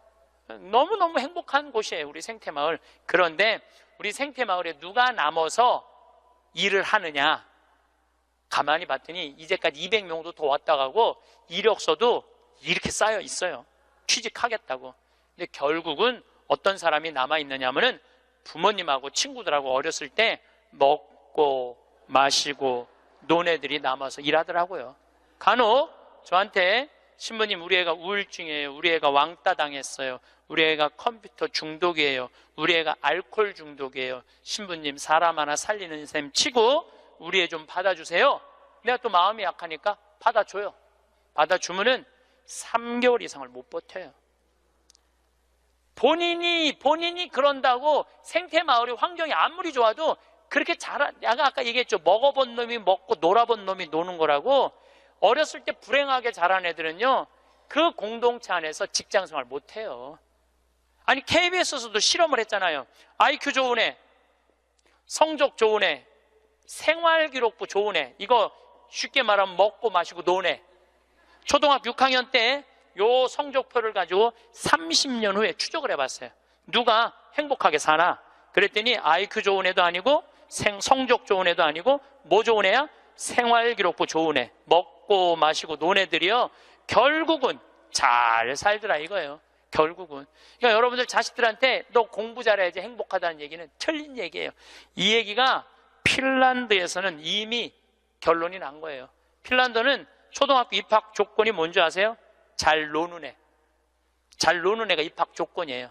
입학에 이제 학생들을 뽑으려고 전부 다 애들이 와 있잖아요. 근데 놀이시설을 딱 놀게 해요. 근데 한 애가 안 놀아. 그럼 부모 불러갖고 뭐라고 그러는지 알아요? 얘 유치원에 다시 보내라고. 왜 우리 애가 유치원에 가? 얘는 지금 노는 법을 모른다고. 놀아야지 사람이 되는 거예요. 놀아야지. 근데 우리는 먹고 마시고 노는 일을 아주 우습게 보는 거예요. 우리나라가 독일보다 4개월을 일을 더 해요. 4개월을 일을 더 하고 미국보다 3개월을 더 일을 해요. 1년에. 그런데 우리가 독일보다 잘 살아요? 미국보다 잘 살아요? 그렇게 뼈 빠지게 일을 하는데도 일한다고 돈 버는 게 아니에요. 제가 아주 재미난 일이 있었어요. 신나는 일이죠. 잠비아에 이제 우리 치과 의사들이 입원해서 1,400명 환자를 봤어요. 안과 의사 2분, 치과 의사 9분이 환자를 1,400명을 봤어요. 일주일에. 어마어마하게 환자를 봤죠.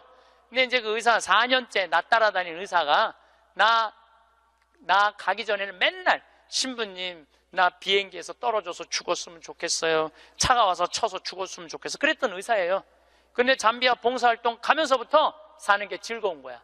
내 걸 나누니까 자기 존재의 의미가 있는 거예요.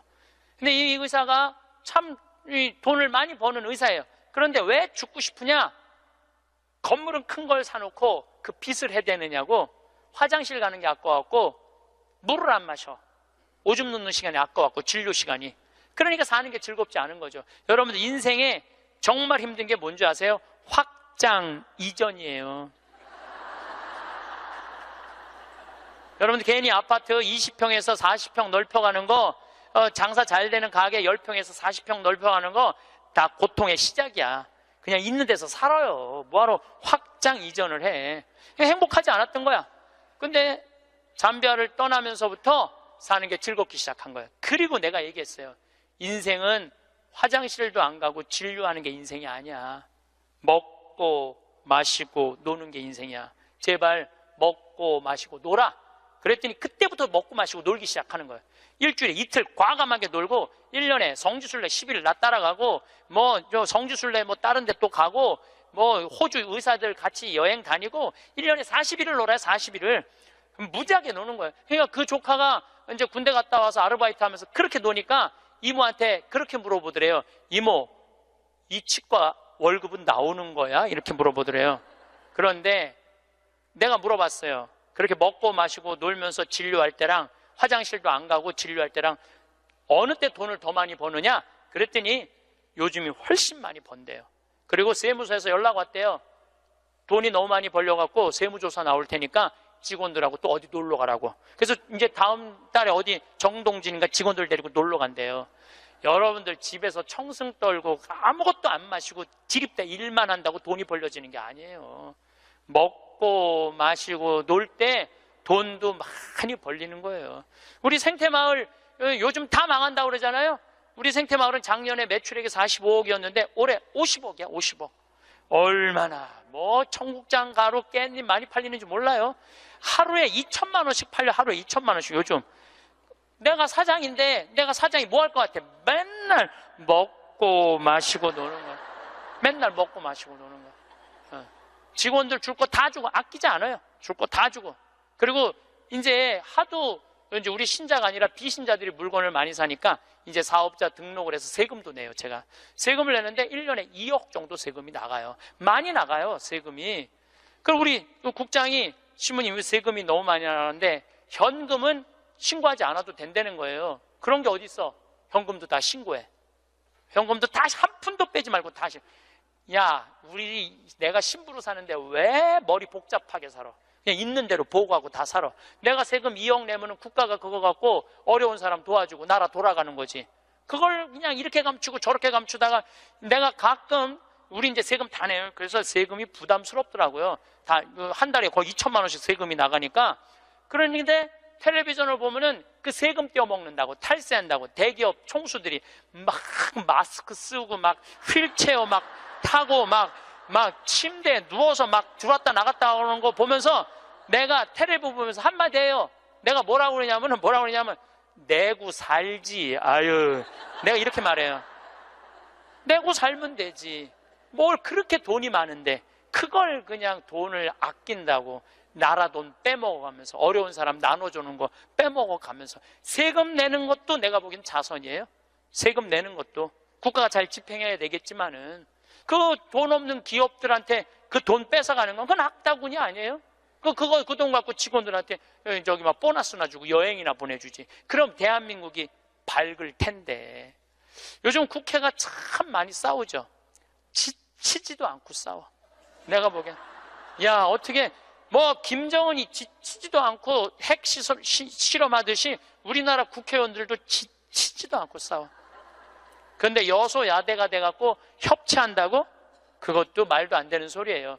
우리나라 국회의원들이 안 싸우는 날은 언제 안 싸우느냐면 초등학교 교육제도가 바뀌는 거예요. 초등학교 교육제도가 노는 걸로 바뀌는 거. 여러분들, 우리는 자녀들한테 행복을 가르쳐야 돼, 자녀들한테. 근데 우리는 공부를 가르치고 있어. 애들한테 이 세상에 와갖고 행복한 걸 가르쳐야 되는데 공부를 가르치고 있어요. 이거 좀 생각해봐야 될 문제예요. 나는 자식들한테 행복을 가르쳤나, 공부를 가르쳤나? 한번 생각해봐요. 뭘 가르쳤어요? 공부 가르치지 않았어요? 행복을 가르쳐야죠. 왜 공부를 가르쳐요? 2006년에 우리나라가 1년에 10만 명씩 조기 유학을 보냈어요. 2006년에 그때 조기 유학 분불었어요. 얘네들이 딱 10년 지났어요. 결론이 나와 있어요. 지금 조기 유학 다 실패했어요. 90%가 다 실패했어요. 그러면은 초등학교 4학년, 5학년 애가 조기 유학을 떠나. 그러면 미국에 가면은요, 여권 심사대에서 막 영어로 막 물어봐요. 너 여기 왜 왔냐? 며칠 머무를 거냐? 뭐 때문에 왔느냐? 막 물어봐요. 그것도 한국말로 물어봐요? 영어로 물어봐요. 그럼 초등학교 4학년 애가 당황스러울 것 같아요? 안 당황스러울 것 같아요? 당황스럽죠. 그리고 미국에 딱 가갖고 수업을 하면은요, 아무리 한국에서 영어 공부 열심히 잘해도 못 알아들어요. 얼마 동안? 1년 동안 못 알아들어. 걔가 무슨 죄를 졌다고 1년 동안 말도 못 알아듣는 데서 고생을 해야 돼? 그리고 여러분들, 인종차별, 여러분들은 잘 모르지만은 저는 정말로 외국을 많이 다니면서 확실하게 인종차별 느껴요. 신부인 난데도 아주 농담하는 애들 많아요. 너 뭐하러 혼자 사느냐? 막 하느님이 네 뭐 애인이냐? 막 이래가면서 웃기지도 않게 인종차별해요, 걔네들이. 그럼 초등학교 4학년 애가 그 인종차별을 다 겪는 거야. 그러면 한국에서 걔한테 유학 한번 보내려고 그러면 9.11 테러 이후부터 미국은 외국인을 공립학교에 받아들이지 않아요. 다 어디에 들어가야 되냐면 사립학교에 가야 돼. 사립학교는 중학교, 고등학교 1년에 4천만 원, 5천만 원이에요. 등록금이. 1년에요. 1년에 4천만 원, 5천만 원이에요. 3년에 5천만 원이 아니고 기숙사비 3천만 원이에요. 방학이 4번인데 거기 못 있어요. 부모 없으면은 한국에 들어왔다 나갔다 해야 돼. 그러면 얘는 혼자 간 애는 계속 들어왔다 나갔다 해야 돼요. 그럼 비행기 값 1,000만 원이야. 그럼 1억이 나가야 돼요. 유학 보내면은. 그럼 우리나라 대기업 연봉 1억이거든요. 1억이면은요, 아버지는 아무것도 안 쓰고 얘한테 다 보내야 돼. 아버지는 아무것도 안, 아버지도 먹고 마시고 놀아야 되는 사람인데 그걸 못 하는 거예요. 그러니까 자식하고 마누라 보내면은요, 더 아무것도 못 해. 그러니까 친구들도 하루 이틀 같이 놀아주는 거지. 저녁 같이 술도 못 먹자고 그래요. 내가 기러기 아빠들이랑 술 많이 먹었어, 옛날에. 먹어보면 그 얘기를 하면 정말로 가슴이 아파요. 그러면은 하루 이틀 그러다가 이제 혼자 술집에 가는 거야. 혼자 술집에 뭐 장미 뭐 이런 데 가면은 그 아가씨가 아유 사장님 외로워 보여 이렇게 말하면은 내 마음을 알아주는 여자는 이 여자밖에 없구나. 그래서 뭐해? 사랑에 빠지는 거예요. 그걸 남들은 바람 핀다 그러지. 예. 그래서 바람 피는 거예요. 혼자 외로우니까. 인간은 어쩔 수가 없거든요. 그 시간에 집에 들어가갖고 아이하고 아내하고 해주는 거 맛있게 먹고 마시고 놀았으면 그 사람 바람 안 폈을 거예요. 대기업의 부장 정도 올라갈 사람이면 열심히 산 사람이니까. 그렇죠? 그러면은 애는 학교 가갖고 언어 안 돼, 인종차별 당해. 엄마는 또 미국 가갖고 애 학교 가면은 심심하잖아요. 거기서 또 놀고 있는 또 멀쩡하게 생긴 남자하고 또 외로우시겠어요, 사모님. 그럼 거기서 또 이제 또 바람 피고, 아빠는 한국에서 바람 피고 엄마는 미국 가서 바람 피고 애는 인종차별 언어에 갖고 정신 우울증에 걸리고 그런 일이 벌어진다니까요. 한두 집이 아니라니까요. 뭐를 위해서 애를 유학을 보낸 거예요? 뭐를 위해서? 다 집안 풍비박산 만들어 놓고. 그러니까 애한테 공부를 가르치면 안 된다니까요. 행복을 가르쳐야 돼요. 우리가 뭐를 해서 행복한지. 그래서 10년 동안 간 애들 중에 정말로 한국에도 아니고 미국에도 아닌 애들 많아요. 이건 아무것도 아니야. 대학 졸업하고 유학을 가면요, 얘 심지라도 있어요. 대학 졸업해서 유학 가는 애들. 근데 초등학교, 중학교 때 가는 애들은 심지도 없는 애들이야. 내가 한국인지 미국인지 구분도 안 되는 애들이야. 그래갖고 적응 안 되면은 중학교에 가면은 유학 온 한국 애들, 말 안 통하는, 영어 안 되는 애들끼리 모여요. 모여서 노래방 가고 한국 드라마 보고 술 먹고 담배 피고, 고등학교 올라가면 마약해요. 마약하면 또 걸리면 감옥에 갔다 왔다 하고, 정말로 이 아이의 출세를 위해서, 이 아이의 미래를 위해서 유학을 보냈는데 아버지도 바람피고 엄마도 바람피고 애는 마약하고, 이런 집이 한두 집이 아니라니까요. 너무너무 많은 거예요. 이런 집이 성공하는 비율은 10%밖에 안 된대요. 10%밖에. 그러니까 90%는 다 망가지는 거야. 그래갖고 이제 한국에 돌아오면은 집안이 완전히 망가진 거야. 애는 집에서 나가지도 않고, 왜냐하면 유학이라는 건 갔다 왔는데 대학을 졸업한 것도 아니고 한국에서 취직되는 것도 아니고, 그러니까 아무것도 못하는 거야. 그래서 나한테 와서 신부님 얘 좀 고쳐달라는 거야. 자기가 10년 동안 망가뜨려 놓고 나한테 1시간 만에 고쳐달라는 거야. 아, 내 안수하면 손에서 아무것도 안 나오는데 뭘로 고쳐 내가. 그런데 이제는 1년에 10만 명씩 가던 게 이제 3만 명밖에 안 가요. 왜? 실패한 게 결론이 났으니까. 나는 그러지 말자는 거예요. 그 1년에 1억씩 유학비 보낼 돈이 있으면 그 돈 갖고 한국에서 엄마 아빠 자식이랑 행복하게 먹고 마시고 놀으라는 거예요. 그럼 이 집은 깨지지도 않고 애는 아주 건강하게 자랄 거예요. 우리가 아주 중요한 거를 놓치고 있는 거예요. 별거 없어. 인생이 뭐 그렇게 복잡해? 그리고 여러분들 출세, 그것도 해봐야. 난 텔레비전 보면서 출세하는 거 한낱도 안 부러워요. 뭐 민정수석 무슨 수석들 지금 그게 사람 사는 거예요?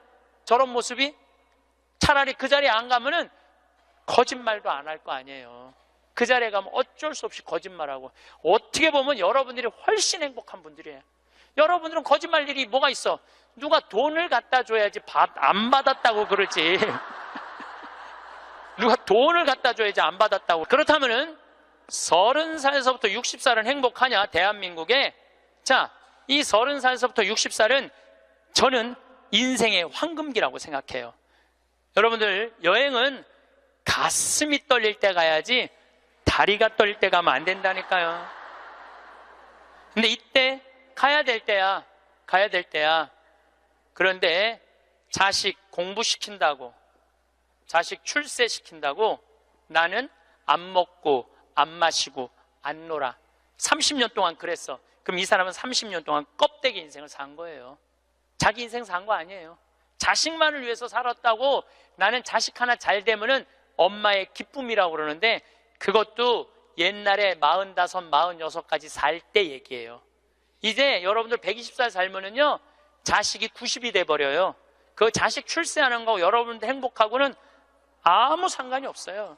70살, 80살 된 자식하고 90살, 100살 된 여러분들하고 아무 상관이 없어요. 자식을 출세시키고 싶으면 여러분들이 먼저 출세해야 돼요. 자식을 철들게 키우고 싶으면 누가 먼저 철이 들어야 돼? 여러분들이 먼저 철이 들어야 돼. 그런데 여러분들이 30살에서부터 60살까지 자식 출세만 바란다고 빈 껍데기로 30년을 살았어. 근데 여러분들이 철이 들 것 같아요? 지금 대한민국에 30살에서부터 60살 철든 사람이 얼마나 있을 것 같아요? 그래서 유학 보내고 자기는 한국에서 바람피고 아내는 미국 가서 바람피고 애는 정신병이 들어요? 철이 안 드는 거예요. 삶의 의미가 뭔지 모르고 살고 있는 거예요. 진정한 삶의 기쁨이, 진정한 삶의 행복이 뭔지 모르고 사는 거예요. 정말로 자식을 행복하게 키우고 싶어? 여러분들이 행복해야 돼요. 여기 이 세익스피어가 아주 재미난 글을 썼어요. 중년에게 주는 9가지 교훈이라는 글을 썼어요. 한번 이 사람 한 400년 전 사람이 쓴 것 같은데 보세요. 첫째, 학생으로 계속 남아있어라. 배움을 포기하는 순간 우리는 폭삭 늙기 시작한다. 그러니까 여러분들 학생이기를 포기하면 안 된다는 거예요. 끊임없이 배워야 돼. 애만 배우는 게 아니야. 여러분들 배우셔야 돼요. 공부도 하고. 저는 제가 30살에 환경공학을 공부했어요. 얼마나 좋은 공부였는지 몰라요. 내가 다닌 학교는 나는 아주대학 산업대학원을 다녔어요. 그런데 요즘 대학원 조금 돈이 좀 들어가서 그렇지 많아요. 가면은 뭐 내가 빵점도 받고 그랬지만은 그래도 석사학위도 받았어요. 공학 석사학위도 아주 재밌어요. 그리고 40이 돼갖고 글 쓰는 거 배웠어요. 글 쓰는 거 배워갖고 이 책도 지금 5권인가 책 냈잖아요. 얼마나 좋은지 몰라요. 요즘은 내가 유튜브를 통해서 정말 많이 배우고 있어요. 배우니까 참 재밌어요, 사는 게. 그러니까 여러분들도 배우는 걸 포기하시면 안 돼요. 둘째, 과거를 자랑하지 마라. 옛날 이야기밖에 가진 것이 없을 때 당신은 처량해진다. 삶을 사는 지혜는 지금 가지고 있는 것을 즐기는 것이다. 이거 세익스피어도 똑같이 말했어. 지금 가지고 있는 것을 즐기는 거야. 지금. 그러니까 뭐 나중도 생각하지 말어. 옛날도 생각하지 말어. 지금 오늘을 즐기면 되는 거예요. 있는 돈 갖고 나중에 쓰려고 그냥 쥐고 있지 말고 쓰세요. 내가 쓰라는 건 사치하라는 게 아니에요. 돈도 규모 있고 멋있게 쓸 수 있거든요. 쓰는 법도 나는 배워야 된다고 생각을 해. 세 번째, 젊은 사람과 경쟁하지 마라. 대신 그들의 성장을 인정하고 그들에게 용기를 주고 그들과 함께 즐겨라. 이것도 참 좋은 얘기 같아요. 그래서 나는 우리 여주에 우리 젊은 신부님들 계속 많이 초청하고 있어요. 함께 같이 하자고. 근데 참 젊은 신부들이 같이 있으면 참 좋아요. 저는 우리 생태마을의 부관장 모임을 한 달에 한 번 꼭 해요. 출신 부관장 신부님들, 그 신부들이 싫어할 수도 있지만은 한 달에 한 번 젊은 신부들을 모이면은 내가 모르는 것 너무너무 많이 알려줘요. 그들과 함께 즐길 수 있는 것만 해도 좋은 거죠. 넷째, 부탁받지 않는 충고는 굳이 하려고 마라. 늙은이의 기우와 잔소리로 오해받는다. 이것저것 챙겨나지 말라는 거예요. 우리 어머니가 그런 거 참 잘하는데 챙겨나지 말라는 거예요. 다섯째, 삶의 철학으로 삶을 철학으로 대체하지 말아라. 삶을 살으라는 얘기예요. 로미오가 한 말을 기억하라. 철학이 줄리엣을 만들 수 없다면 그런 철학은 지워버려라. 삶을, 현실을 살으라는 얘기예요. 괜히 개똥 철학하지 말고. 여섯째, 아름다움을 발견하고 즐겨라. 약간의 심미적 추구를 게을리하지 말아라. 그러니까 제가 이번 주 이선이 대전 공연이에요. 서울의 공연을 보니까 없더라고. 우리 평창은 대전이나 서울이나 거리가 똑같아. 그래서 이제 대전으로 가는데 점점 나이를 먹으면 먹을수록 공연도 많이 가요. 저는 여기 삼성 여기 뭐 스퀘어인가 여기 공연 많이 와요. 예술의 전당도 많이 와요. 많이 와야 1년에 많이 온다고 그래요. 1년에 2-3번이야. 그 2-3번이라도 공연을 즐길 수 있으면 삶이 굉장히 풍요로워지더라고요. 또 일곱째, 늙어가는 것을 불평하지 마라. 가엾어 보인다. 몇 번 들어주다 당신을 피하기 시작할 것이다. 나 늙은 거 자랑하지 말라는 거예요. 그것도 맞는 얘기 같아요. 늙은 거 누가 뭐 알아주기는 해요. 아무도 안 알아주죠. 나이 먹은 거 자랑 아니야, 내가 보기에는. 그리고 나이를 먹으려면 곱게 먹어야 돼. 나이값을 하고면서 늙어가야지. 나이값도 못하고 나이만 들다 먹으면 그게 뭐가 자랑이에요. 여덟 번째, 젊은 사람에게 세상을 다 넘겨주지 말아라. 이건 뭐냐면 재산 주지 말라는 거예요. 그들에게 다 주는 순간 천덕꾸러기가 될 것이다. 여러분들 아까 제가 말씀드렸죠? 자식하고 남편한테 다 주지 말고 얼마만 주라고? 반만 주세요. 항상 오늘부터 마음도 반만 주세요. 다 주지 말고. 두 딸에게 배신당한 리어 왕처럼 춥고 배고픈 노년을 보내며 두 딸에게 죽게 될 것이다. 이 리어 왕이라는 이 셰익스피어 이 작품을 읽어보면 굉장히 재밌어요. 딸들한테 자기 왕권을 다 넘겨줘요. 왕권 넘겨준 딸 때문에 이 사람 죽어요. 왕이 결국은. 그러니까 여러분들도 자식들한테 다 넘겨주지 마세요. 여러분들의 인생을 사세요. 아직 여러분들 한참 남아있거든요. 아홉 번째, 죽음에 대해 자주 말하지 마라. 죽음보다 확실한 것은 없다. 인류 역사상 어떤 예외도 없었다. 확실히 오는 것을 일부러 맞으러 갈 필요는 없다. 삶을 탐닉해라. 그때까지 삶을 먹고 마시고 즐겨라, 이 얘기예요. 먹고 마시고 즐겨라. 우리는 살기 위해 여기에 왔노라. 즐겁게 살라고 여기에 온 거라는 얘기예요. 그러니까 이 30부터 60까지 여러분들은 나는 자식을 위해서 아무것도 안 한다, 이런 생각하지 말라는 거예요. 내 삶을 살아가라는 거예요. 그러면 60살서부터 120살은 행복하냐? 60살서부터 120살 나는 자식한테 바라는 거 하나도 없어. 나는 보상 심리가 없어. 이거 다 거짓말이에요. 자식한테 왜 바라는 게 없어요? 얼마나 많이 바라는데요. 자식이 용돈 안 갖다 주고 전화 안 하고 찾아오지 않으면 섭섭하다고 얘기합니다. 여기 있는 분들 다 그렇게 얘기해요. 얘기 안 하는 분들 거의 없다고 보면 돼요. 그런데 여러분들 60살서부터 120살까지 어떻게 자식이 60년 동안 효도를 할 수가 있어요? 그게 가능하다고 그런 생각 드세요? 나는 60년 동안 효도 받아 먹을 거야. 60살서부터 120살까지. 이거는 있을 수 없는 얘기예요. 그리고 늙어서 자식이 효도하면 행복하고 자식이 효도하지 않으면 불행하고. 왜? 늙어서 행복을 자식한테 떠넘겨. 그냥 내가 행복하면 안 돼요? 왜 자식한테 그걸 힘든 걸 넘겨요? 그리고 여러분들 자식들 중에 여러분들 집에 태어나고 싶어서 태어난 놈은 한 놈도 없어요. 여러분들이 좋아서 난 거지. 그러니까 뭘로 끝내야 되냐면 키운 걸로 끝내야 돼. 그런데 보상 심리가 있어요. 내 자식이 의사야. 그러면 내 주머니에 돈이 1,000만 원 있어도 이 할머니 절대 너 돈으로 가서 안 사 먹어. 뭐라고 그러냐면 왜 내가 내 돈 주고 사 먹어?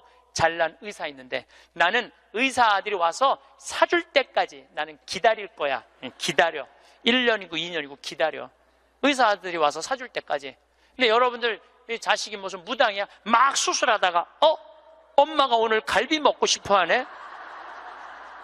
내가 가서 갈비 사줘야지. 전화해요. 엄마, 내가 막 수술하다가 생각이 나는데 엄마 오늘 갈비 먹고 싶었지? 내가 오늘 가서 사줄게 라고 전화하는 자식은 대한민국에 단 한 명도 없습니다.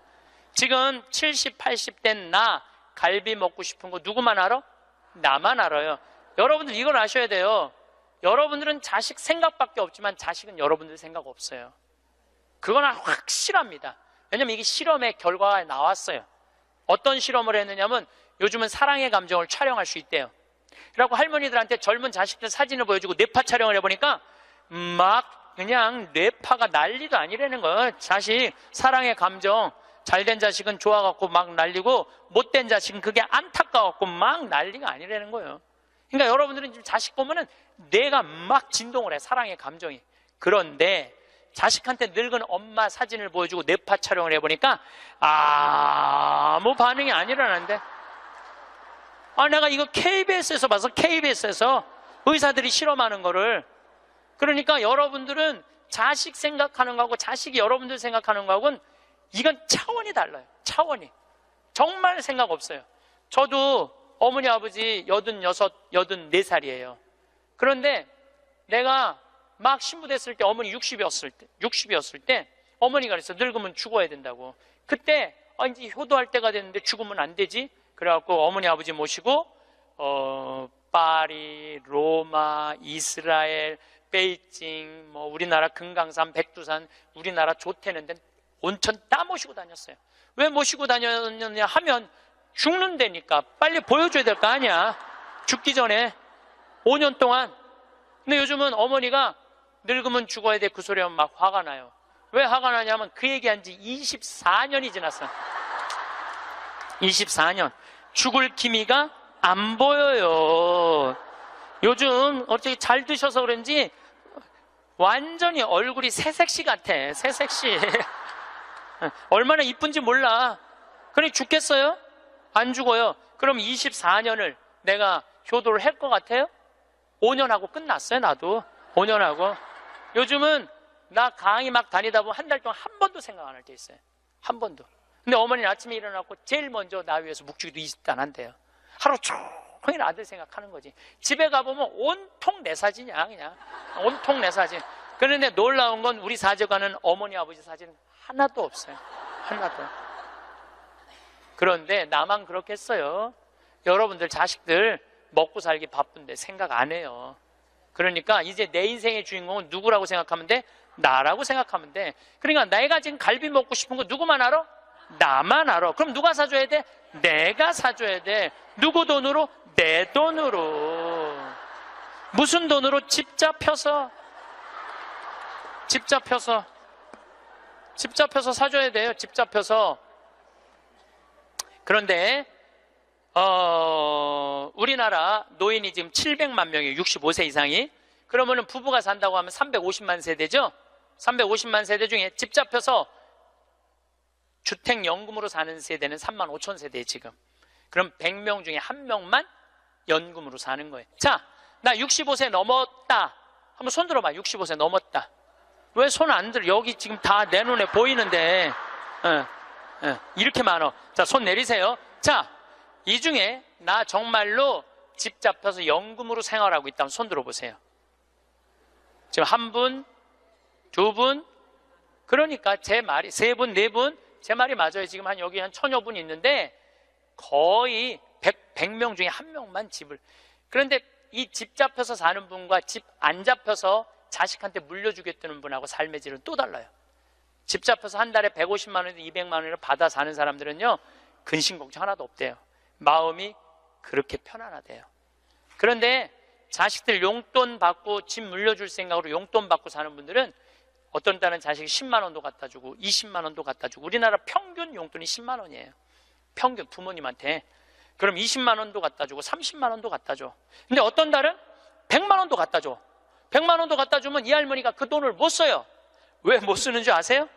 다음 달에 얼마를 갖다 줄 줄 알고 이거 홀딱 닦았어. 그냥 계속 불안하게 사는 거야. 계속. 그럼 늘 불만 속에서 사는 거야. 내 인생의 주인공은 난데 남한테 계속 기대고 사는 거예요. 그러시지 마세요. 내 강의를 듣고 정말로 당신 스스로 갈비를 사 먹으러 간 할머니들이 나한테 편지 많이 해요. 또 찾아도 많이 와요. 신부님 말대로 내 돈으로 사 먹어보니까 인생이 바뀌더래요. 어떻게 바뀌느냐면 더 이상 자식 기다리지 않게 되더래요.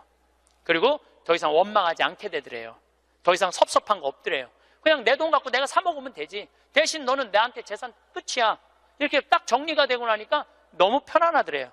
그리고 남은 인생은 내가 책임질 수 있겠다라는 자신감이 생기더래요. 그래서 너무 감사하다고. 너무너무 감사하다고. 아니, 그 할머니 중에 내 강의에 딱 맞는 할머니 한 분 오셨어. 여기 여의도에 사는 분인데 개신교 다니는 분이야. 순복음교회 다닌대요. 빌딩이 3개가 있대.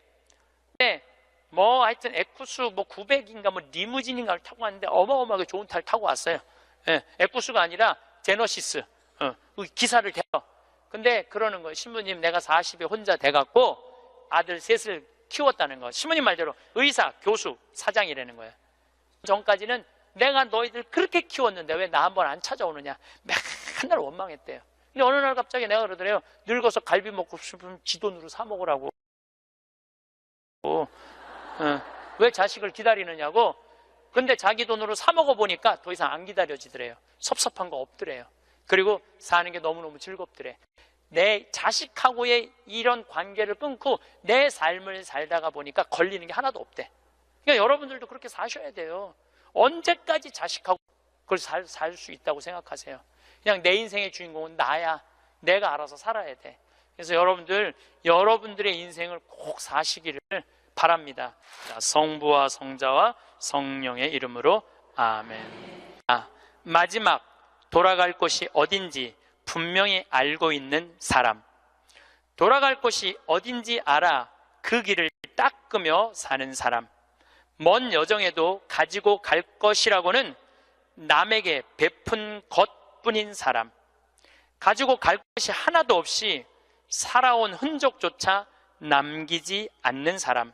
살아서는 조롱과 부끄러움에 비틀거리지 않는 날이 오도 영광이 성부와 성자와 성령께, 성부와 성자와 성령의 이름으로 아멘. 감사합니다.